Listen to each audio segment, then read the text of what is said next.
La última vez que Julián Paredes vio a su primo Edgar sonreír con normalidad fue una tarde de marzo en que el cielo, inexplicablemente, olía a tierra recién mojada a pesar de que no había llovido en días. Volvían del estadio tras un partido agónico, el Atlante había caído, otra vez, en penales, y llevaban aún la garganta rasposa de tanto gritar. Edgar tenía los pómulos encendidos de emoción y balanceaba la bufanda azulgrana como si quisiera asir el aire y guardarlo para la próxima temporada.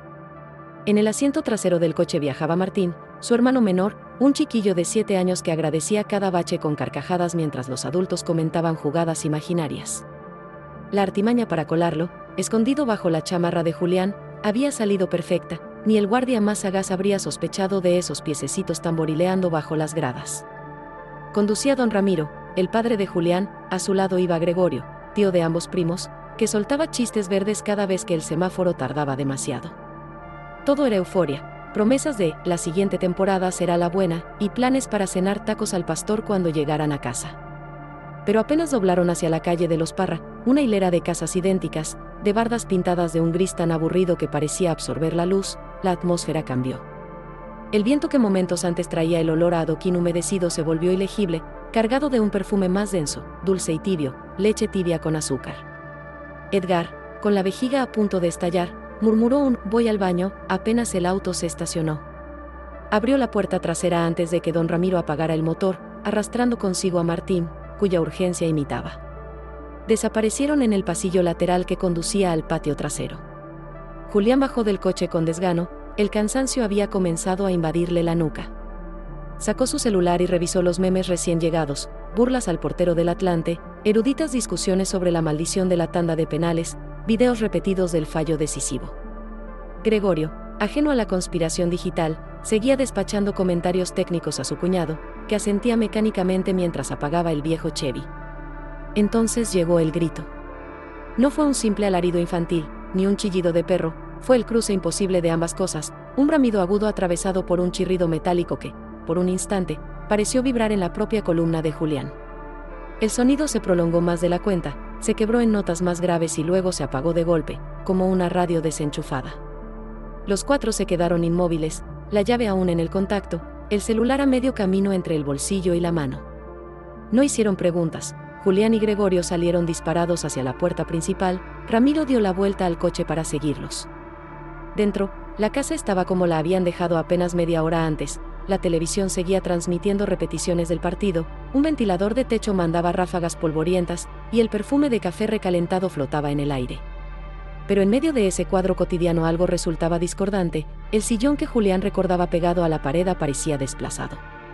La alfombra se había arrugado como si alguien la hubiese jalado con furia y entre los pliegues Martín se acurrucaba abrazado a sus propias piernas. Sus sollozos eran secos, llenos de hipos, y sobre todo, silenciosos. Abría la boca como si gritara, pero no salía nada. Gregorio llegó primero a su hijo, se puso de rodillas y trató de abrazarlo, pero el niño retrocedió hasta chocar con la mesa de centro. Con un movimiento desesperado, alzó la mano y señaló hacia el comedor, los dedos vibrándole tanto que parecían no pertenecerle.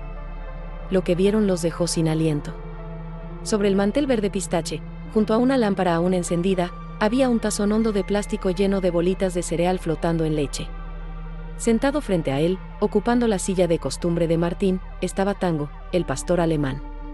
Era un animal robusto, de pelo brillante y hocico noble, el campeón de las carreras improvisadas en el patio. Pero 8 meses atrás había perdido un ojo en un accidente, desde entonces, su mirada resultaba asimétrica pero inofensiva. Nada podía preparar a la familia para lo que observaban ahora. Tango sostenía una cuchara con las patas delanteras. No la lamía, ni la jugaba, la utilizaba, ayudándose con un movimiento nervioso del torso, para comer cucharada tras cucharada, como lo haría un niño hambriento pero obediente. Cada vez que la cuchara golpeaba los colmillos, se producía un clink seco, idéntico al sonido que había atravesado la tarde. Entre cucharada y cucharada, el perro ladeaba la cabeza, como imitando la costumbre humana de disfrutar el sabor. Entonces, sus labios se retraían en una mueca que intentaba parecer una sonrisa, las encías sobresalían, los colmillos brillaban húmedos y, por un segundo, Julián sintió el impulso irracional de creyó que esa mueca estaba dirigida a él. Edgar apareció en la entrada de la cocina, corriendo, la cara completamente blanca, las manos aún mojadas. Se abalanzó sobre Gregorio, hundió los dedos en su camisa y chilló, les dije que lo vieron. les dije que lo vieron. Y, así como así, se golpeó la cabeza con los puños, 1, 2, 3 veces, hasta que la nariz comenzó a sangrar. Julián lo sujetó por los hombros, sintiendo cómo la fuerza del primo se multiplicaba en espasmos. El crujido de un hueso, tal vez del propio Tango, o tal vez de Edgar al retorcerse, se sumó al repiqueteo de la cuchara. Ramiro, más lúcido que los demás, pasó corriendo a la cocina, aferró una toalla de mano y la lanzó a Gregorio. La usaron para improvisar un mordedor, temiendo que Edgar se arrancara la lengua. Mientras tanto, el perro seguía comiendo, ajeno al caos, la cuchara entrando y saliendo, entrada y salida, cada golpe más rápido, más preciso, más humano. La ambulancia tardó 11 minutos en llegar. Edgar salió sedado, atado a una camilla, con los brazos sujetos a los barrotes metálicos y un murmullo que solo se interrumpía cuando los músculos faciales sufrían espasmos. En la grabación del paramédico, revisada después por los padres, podía escucharse que el chico repetía en bucle 2 palabras apenas inteligibles: la cucharita, la cucharita. Aquella madrugada, la casa se llenó del rumor de teléfonos, de vecinos intrigados, de policías que tomaban notas sin saber cómo describir un perro que desayuna cereal. Cuando por fin quedó en silencio, Tango ya no estaba. No hubo portazos, ni ladridos, ni huellas de lodo en el pasillo, simplemente, se había esfumado. El tazón siguió sobre la mesa, con la leche ahora templada y solo 2 bolitas de cereal pegadas al fondo, formando el número 8. Julián, sin saber por qué, tomó una foto con el móvil antes de lavarlo. Los días siguientes se disolvieron en exámenes médicos y teorías absurdas colgadas en foros de internet. Gregorio se obsesionó con diagnósticos de epilepsia frontal, Ramiro, con maldiciones familiares. Julián leyó todo cuanto encontró sobre comportamientos animales anómalos y enfermedades parasitarias. Nadie mencionaba un puzzle que los corroía. ¿Qué había hecho Tango con tanta calma? ¿Por qué esa sonrisa? ¿Cómo había aprendido? El hospital no ofreció respuestas. Edgar no mejoraba, seguía atado a la cama después de intentar arrancarse las uñas. De noche, repetía el golpeteo que oyó la familia, clavaba la cabeza en la almohada y la sacudía 3 veces, pausa, 3 veces, pausa. Una enfermera grabó el sonido con su celular. Al reproducirlo en cámara lenta descubrieron que entre cada trío de golpes, Edgar balbuceaba unos números. 1, 2, 3, 1, 2, 3. Cuando la abuela escuchó la grabación, rompió a llorar. Era la misma cadencia que enseñaba a los nietos cuando aprendían a bailar danzón.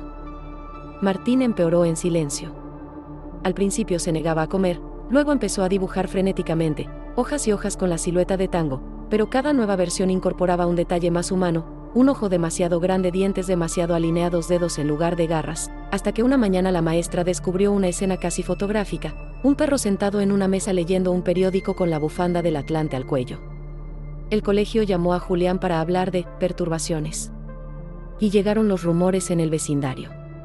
Vídeos borrosos aparecían en los chats: un pastor alemán caminando sobre las patas traseras por la calle Ana Bolena, un animal idéntico a Tango cruzando un semáforo con una mochila infantil, un testimonio de un taquero que juraba haber visto a un perro sirviéndose refresco con un vaso de plástico. Cada clip se pixelaba justo antes de la evidencia robusta, como si algo distorsionara la cámara. Y siempre, en algún punto del audio, sonaba el clean metálico. Una noche, a las 23:03, hora exacta que después todos recordarían, las luces del fraccionamiento parpadearon 3 veces y se apagaron. Un corte de energía perfectamente localizado, solo la calle de los Parra quedó a oscuras.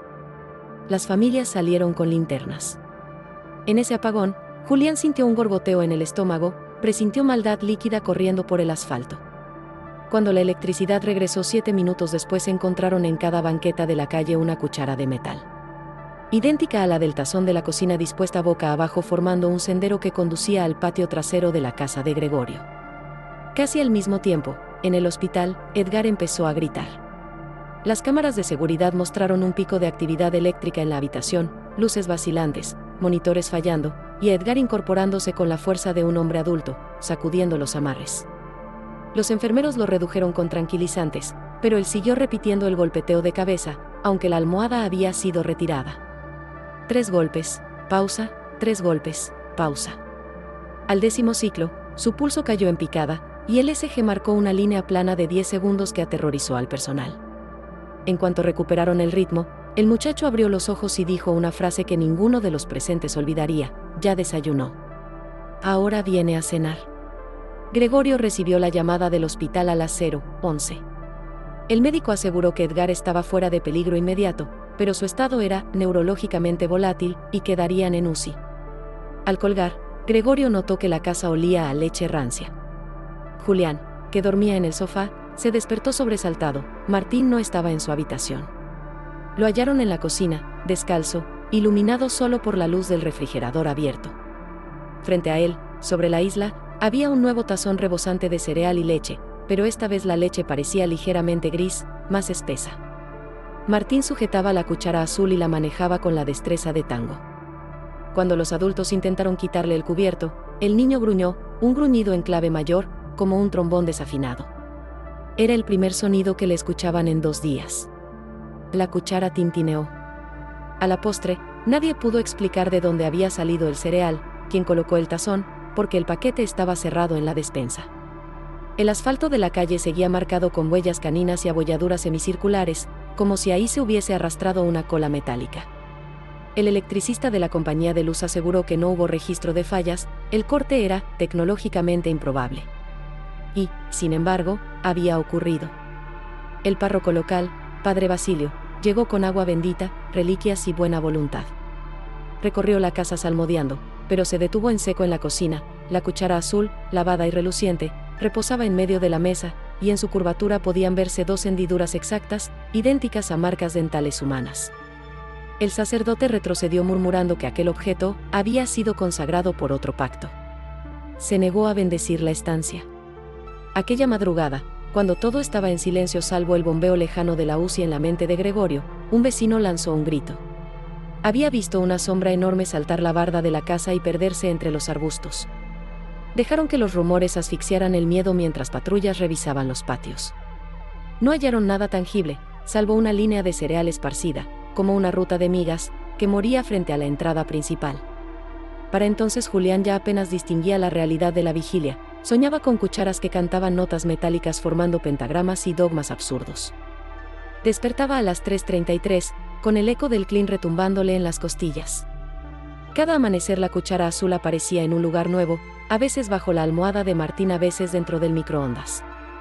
A veces flotando en la taza del baño, como si alguien midiera la distancia entre el miedo y el asco. El final llegó sin aviso, 8 días después del partido.